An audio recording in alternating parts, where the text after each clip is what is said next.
Say my name. I am awake. I am the danger. I am the one who knocks.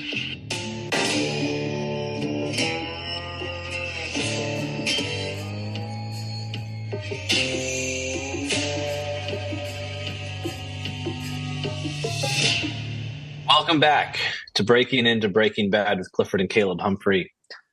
We are discussing Season 5, Episode 3 today, called Hazard Pay.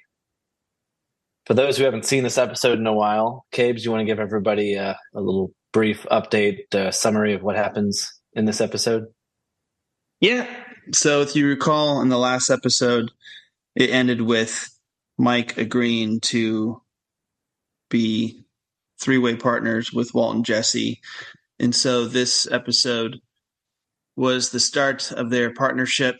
They went around looking for new places to put up shop, and they ended up deciding on doing a mobile lab where they take the houses that are infested, they take over and put up shop there, and they take down the equipment and move on to the next one, and they recruit some new employees, and they start their new journey with the three of them in charge.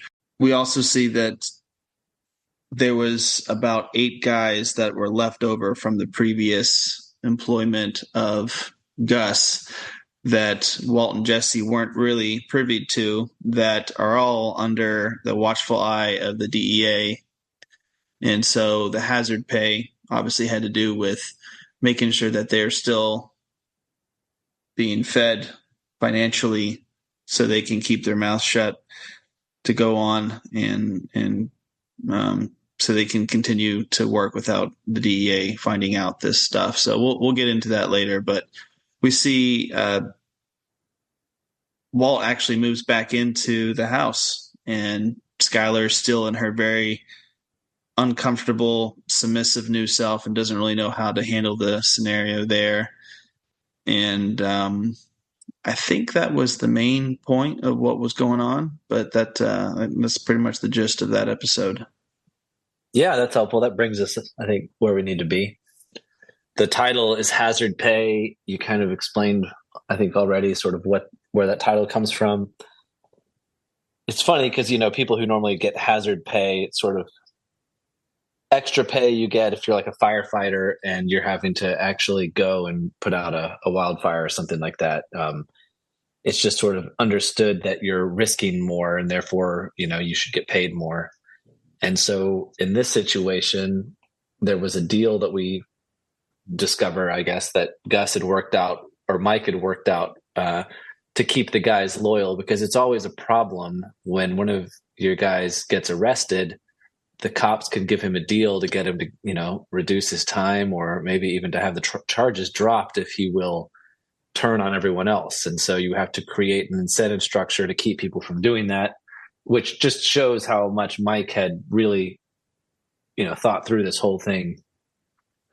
But he had not anticipated on the DEA discovering the lines of funding that were keeping those guys quiet.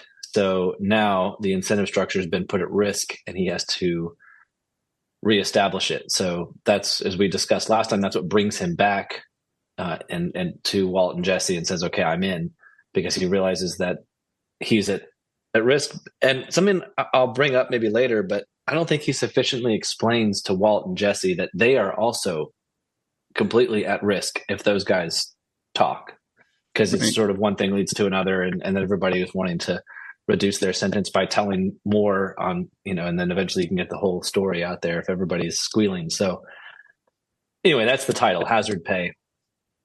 So the introduction was kind of funny. So Mike poses as a paralegal that goes into the prison with a lawyer, and it's really funny that he obviously paid to have the guy do this. It was a way of bringing Mike from the streets directly into the prison to be able to meet and talk with his guys who are incarcerated.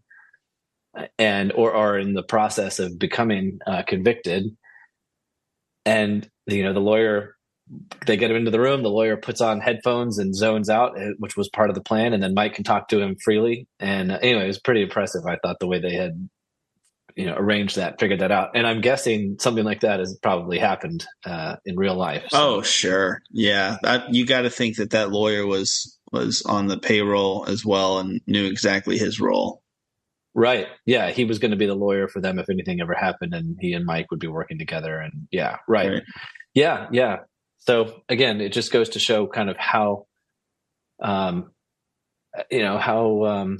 kind of a ship Gus had going for him in his drug empire.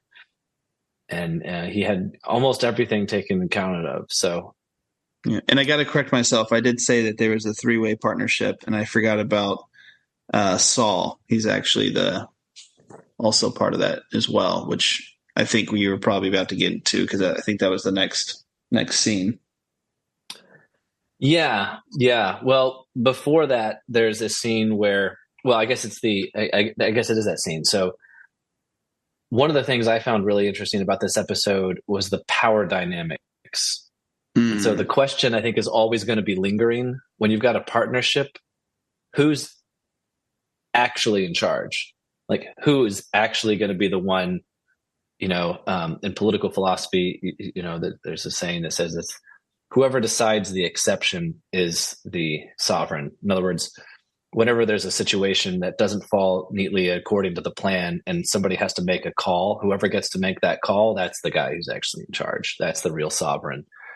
And so you see this kind of working out when Mike comes into the meeting with Saul and Walt and Jesse, and Mike is very assertive. He's like, here's how this is going to work. I'm going to do this and you're going to do that. And don't tell me, I'm not going to shake your hand, Saul, because, he's very much sort of playing the alpha dog here. But then Walt says to Saul, I believe, he says, look, don't worry about Mike. He manages the business and I manage him. Yeah. Okay, we'll see about that, Walt. Yeah, we'll see about that. Like, Walt there is trying to say, it looks like he's in charge, but really I'm in charge. And he reports to me. He's just our business guy. And maybe the way it would look on paper is that, well, we've all got equal parts here. We're all equals. We do the manufacturing and he does the distribution and all of that.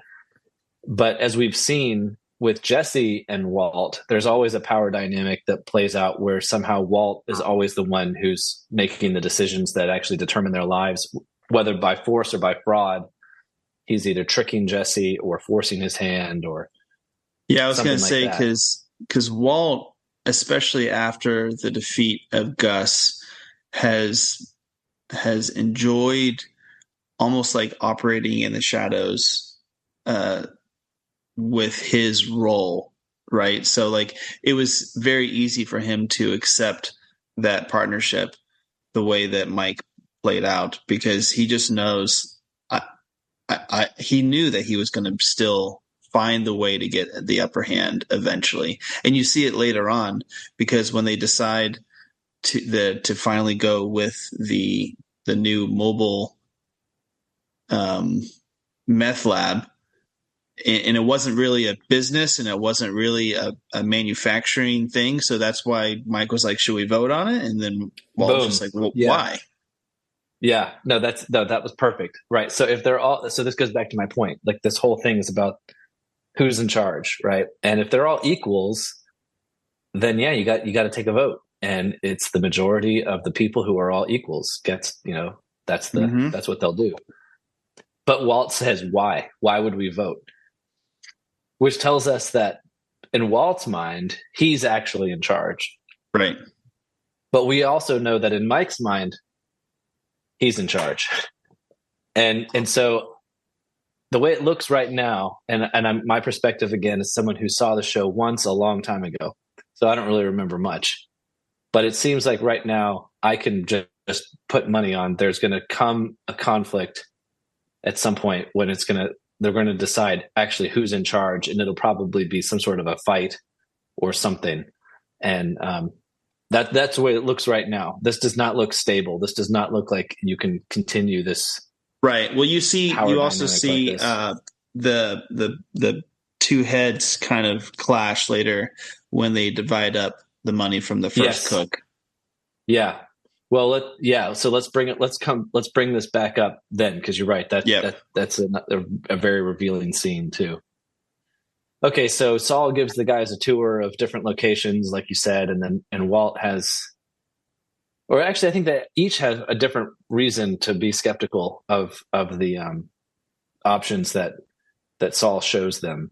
Right, but when one they land, had food, like there was food being being built, made there, so it was subject to the government inspections. Yeah, the tortillas that Jesse grabbed at the end. And then there's another one that it manufactured salt, which salt would destroy the product, so they couldn't go there. And I think there was a third one. I'm not necessarily sure. Yeah, I'm trying to remember if they each had a veto on one of the things. Well, the last one Jesse was trying to veto, and then because they were talking about the actual place where the company was stationed at, but then they realized, hey, we could actually go to every single house and do this instead.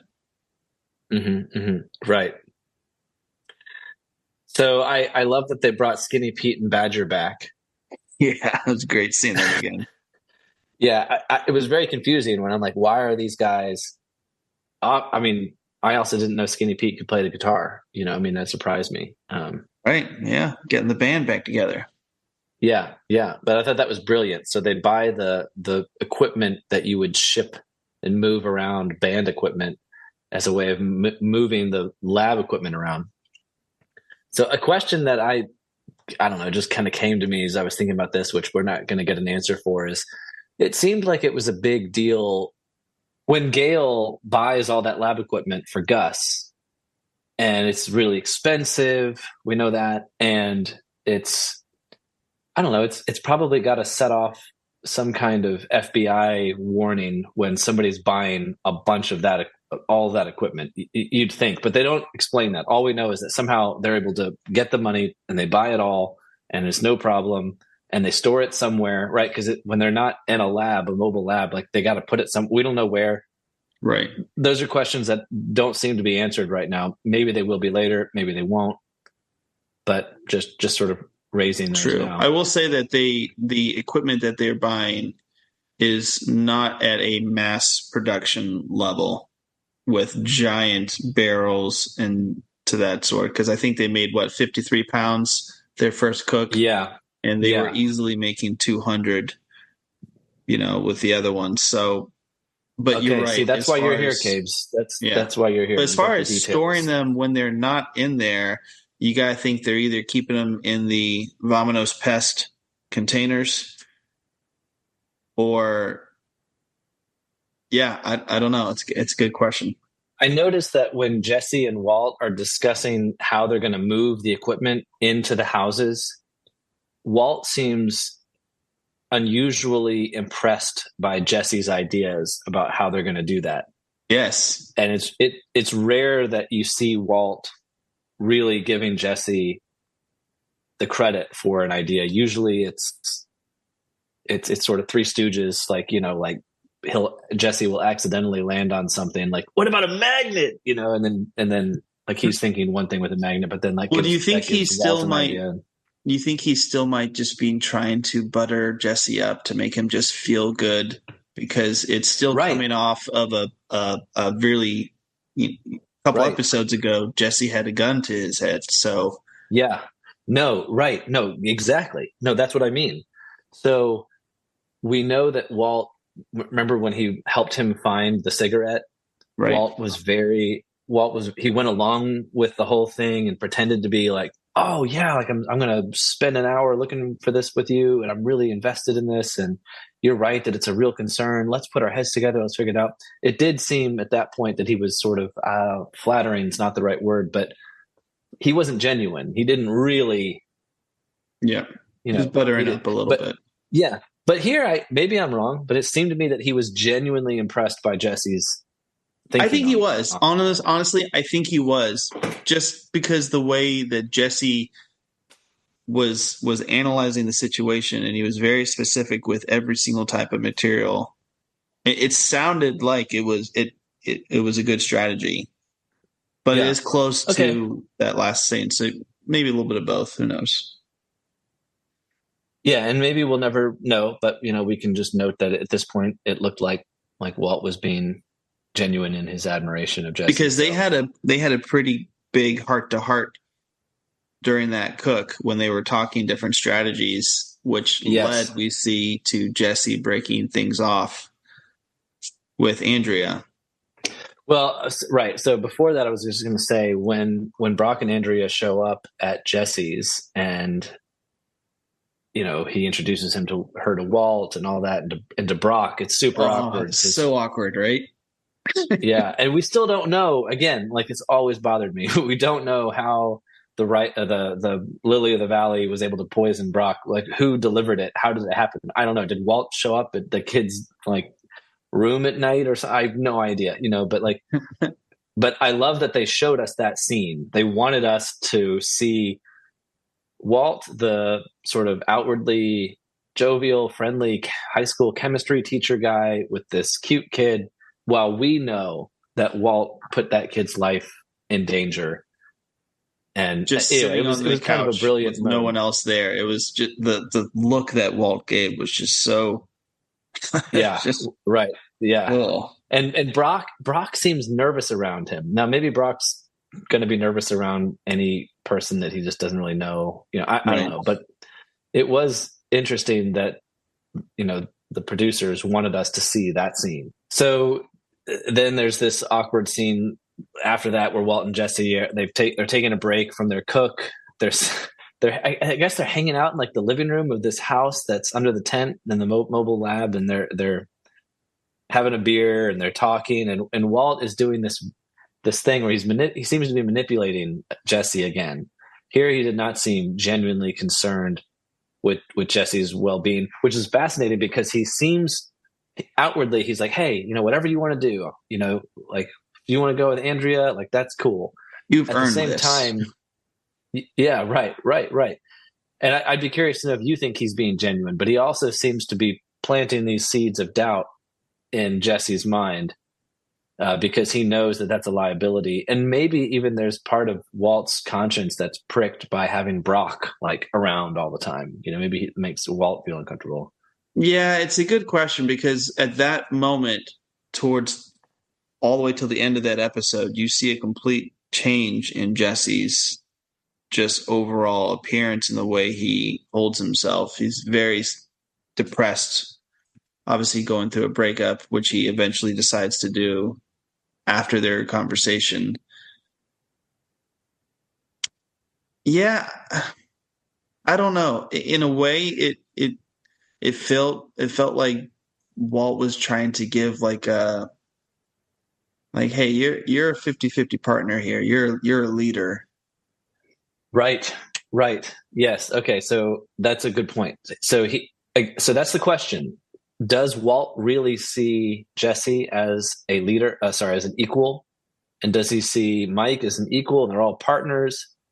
Because that's what he's saying on one hand. And on the other hand, why would we vote about it? Right. Obviously I think this makes sense. We're going to do it because I think it makes sense. But everything that he says in that scene to Jesse would seem to me that he's trying to get Jesse to think that Walt sees him as an equal. And that's exactly what a con artist, a manipulator would want. Oh yeah, I totally see you as I'm not making these decisions for you. You're making these decisions and I can count on you to make the right decision. Right. Right. And also Walt knows exactly what it was like when he lost control or lost Jesse as a partner and he was on the outs. With this type of partnership now, he knows that he owns Saul very easily. We're done when I say we're done. And he knows that Mike is not somebody that he can really control without the influence of Jesse. right? So he needs to have Jesse. So I think he knows that Jesse is a very important chess piece to have in order to really influence the others, especially Mike. Yeah. Interesting that they didn't show us the breakup scene. Right. I mean, you got to think about what did they show us? And then also almost as important is what did they not show us? And they didn't show us what would have obviously been a very emotional scene between Jesse and Andrea, where he's telling her whatever excuses he gave her, for why because he clearly cares about her. Right. And I mean, they had dinner together, right, with Walt. So Walt, that's a very humanizing experience, right? To break bread with someone, to share a meal. And yet after all of that, he breaks up with her. But again, they don't show us it. And I don't know. I just find that interesting. Right. Yeah. Okay. So poor Skyler. Skyler, we are just having to, assume that she's having a kind of mental, I don't know if a breakdown, that might be a little too strong, but she's deteriorating mentally. There's just too much that she's and she's sort of holding it all in, right? And she's very quiet. I told myself I was going to. I told myself the next time I watched this episode that I was going to count how many shut-ups she says, and I forgot it. So I guess I'll have to be the next go around. Yeah. It's a lot. It's a lot of shut-ups to Marie. Mm-hmm. Yeah, but just rewinding a little bit. At the beginning of the episode when Walt moves in, and you're right, he doesn't ask for permission. He just starts unpacking, and she says, you're moving back then, I guess. And he's like, yeah, that's right. It's time. And it's time. Yeah, right. Again, so if you think about, again, the power dynamic as it relates to just Skyler and Walt, on one hand, they're sort of equals in a marriage. On the other hand, Walt's just sort of deciding, I've decided it's time. I'm coming back. And we know, of course, that's a 180 degrees from where we started. And I think we can say maybe that Heisenberg is moving back home, not Walt. Right. So Marie, in her normal way, is prying a little too much into what's going on with their lives and what they're going to do to celebrate Walt's birthday and all of this. And Skyler just explodes in front of her and like you said, says, shut up. However many times, a lot of times. Right. And she's the kind of person that we know is a little obsessive. And Walt knows that. So when Walt comes home and Marie's there and she's demanding some sort of explanation, Walt knows he's got to give her something that's believable to get her to be satisfied and also to stay quiet. And to not ask follow-up questions as well. Not to pry too much into you're making a ginormous story. Yeah. So the Ted Beneke excuse was kind of perfect in a way. Mm. So Walt tells Marie that Skyler has been had an affair with Ted. Does he sort of make it larger than it was? Because she was never really that emotionally involved. Right. And that works, right? It gets her to be quiet. It gets her to sympathize with Walt, which is an added bonus. And then she leaves, which is exactly what Walt wanted. But he kind of, it's another instance of him manipulating things for his own, Yeah, he's the conductor. He's gotten this is his symphony. He's gotten very good at manipulation with anyone. Yeah. So there's a scene, I guess maybe after that, where Walt and Walter Jr. are hanging out in the living room and they're watching the movie Scarface, which is right. I I want to say it's not really a father-son kind of movie.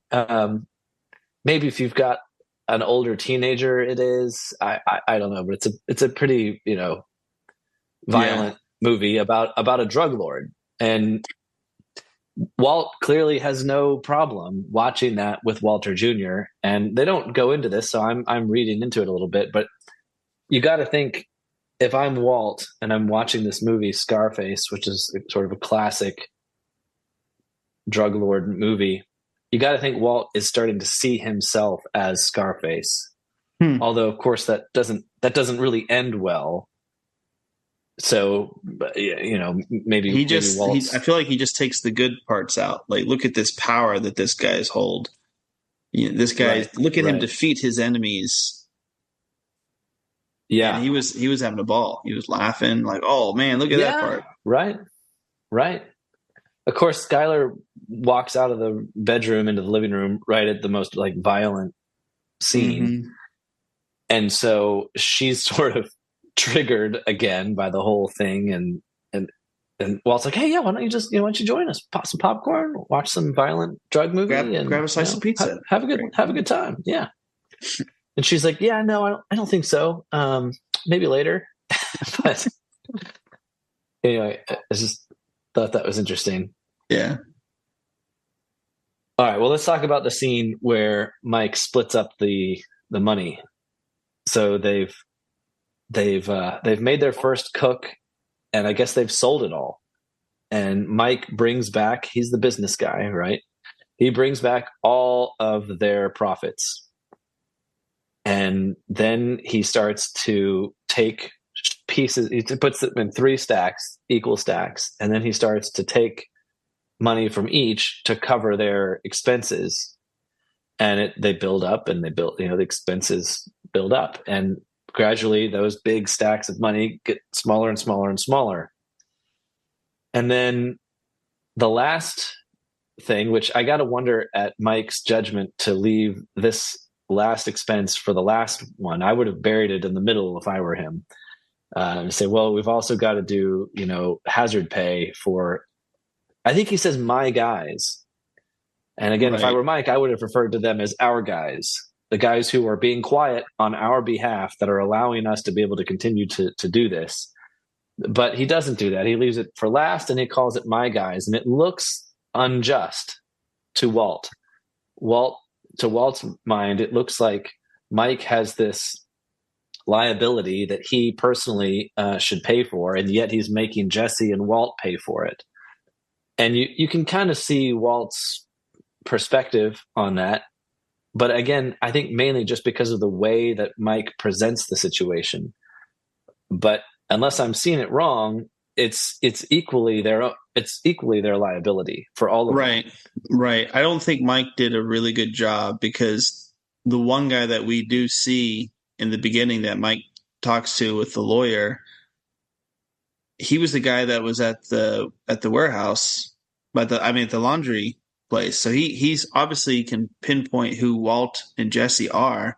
So yes, it is not a Mike problem. It is an all 3 person problem. And Walt was taking the approach that, well, hey, these guys are locked up. It's not our problem anymore. And Mike should have basically said, yes, if they don't get money, then they talk, because they're humans and they're going to try to get out of it. And it would be bad for us. They've seen your face. They can tell the DEA or the cops who you are. You don't really understand the gravity of how important this money is. But yeah, I don't think Mike did a good job of actually explaining that to them. Jesse, on the other hand, was completely fine. Let me take a guess. Go ahead. Well, Jesse was kind of a pushover. I mean, in a way, Jesse's just thinking, hey, how can I keep the peace? Because I'm uncomfortable. True, but he's also, my 2 partners are arguing. Right. He's also, remember, like, after the breakup, he gets in this depression type of mood where, you're right, he does just want to keep the peace. And at one point, he's just like, hey, take it all from my cut. I don't care. Right. He was about to be the martyr. And then at that point, Walt says, I'm not going to let you do that. Take equal shares. And they all end up with $137,000, which is considerably less than they, maybe than Walt expected that they would make with that first cook. But it's interesting, again, if you remember how much originally Walt said he needed from this whole thing. Yeah. You remember how much it was? Was it like 170? 734, 737, something like that. Okay. So, I mean, that 137 is a significant portion of that total amount. Right. But Walt's not thinking in those terms anymore. And at this point, I guess it's kind of a justice thing, or maybe it's I'm not exactly sure what it is, but there's a telling line when Walt sort of betrays that he had been thinking what he was thinking, which was, I'm the one who masterminded the way of killing Gus. Therefore, I'm the new Gus. I get to, you guys should defer to me. I get to make the call, right? And then Mike brilliantly says, look, just because you kill Jesse James doesn't make you Jesse James. Right. And if you know the story about Jesse James, you know he was killed. In fact, there's a movie that came out 20 years ago now, with Brad Pitt. And the title of the movie is, The Murder of Jesse James by the Coward. What's his name? I can't remember. The guy who killed Jesse James was famously a guy who was sort of a coward. And I think he may have shot him in the back.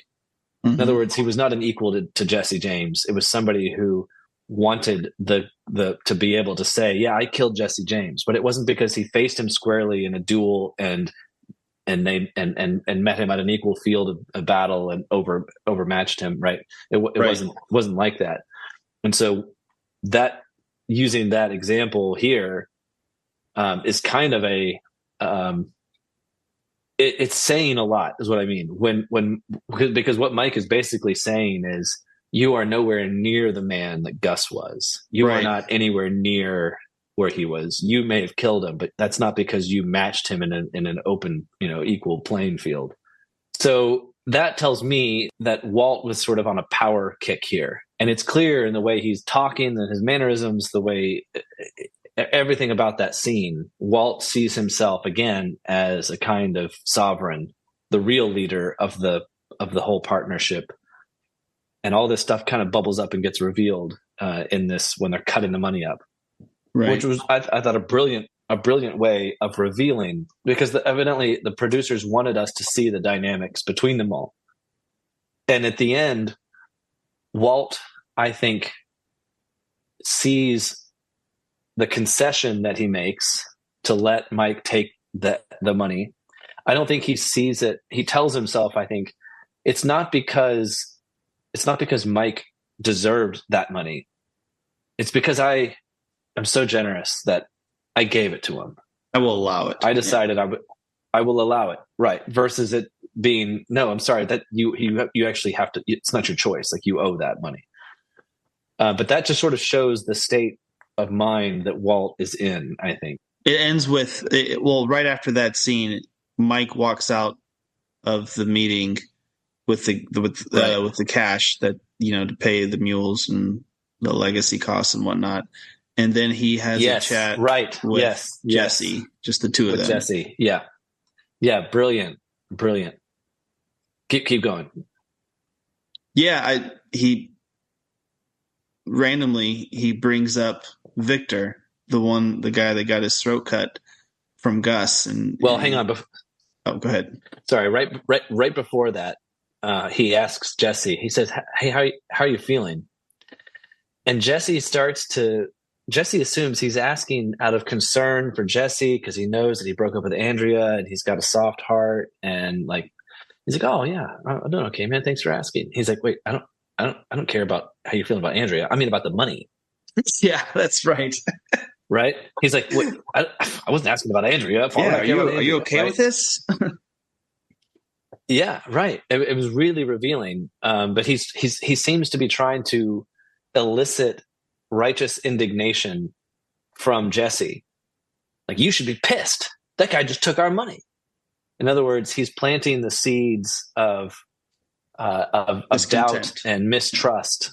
Yeah, so that the three musketeers, the trio, right, now it's going to be 2 against 1, right? Because Walt is already manipulating the game, the playing field, trying to hey, we both know that guy is not really equal to us, and we don't like him. Am I right? Right? Like, you're on my side on this, which is why a partnership of 3 is always liable to these kinds of machinations. So he says that. He gets him to say, no, I meant how you feeling about the money. And then you're right, yeah. Then he brings up Victor. Yeah, and he said something like, I don't think Victor got his throat cut for what did he say? It was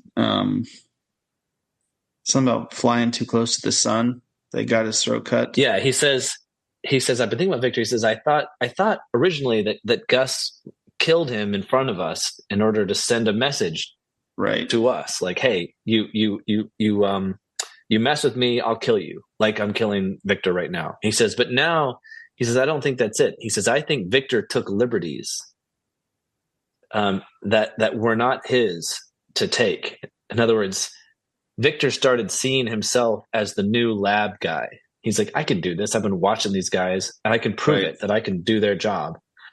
And does he say he flew too close to the sun? Yeah, I think he did, and that's what got his throat cut. Yeah. So here I'm going to fail, but that's a reference to an ancient Greek mythology story about hubris, about the son of a god who was given wax wings that he could fly with, and his father told him, "Don't ever fly too close to the sun because your wings are made out of wax." But he does. He flies too high. He gets too proud.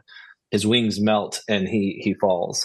And that's just sort of this classic representation of pride. And so what Walt is saying here is, I think Victor got himself too puffed up with pride, thinking, I can do these guys' job. I don't need these guys. And Gus, you don't need these guys. I can do it. And Walt is saying the same thing about Mike. This guy thinks he's too important. He thinks he's an equal, but really he's not, because I'm unequal to these guys. Right. I think that's about it, right? Yeah, I just want to say this last thing about this is that I think it's important to see that Mike sees the hazard pay problem. Mike sees it kind of as all of their problem, right? They all need to pay for it because it's all their problem. Though we agreed Mike doesn't really communicate that. But Walt sees it primarily as a Mike problem. Right. So. Right. Well, thanks everyone for listening.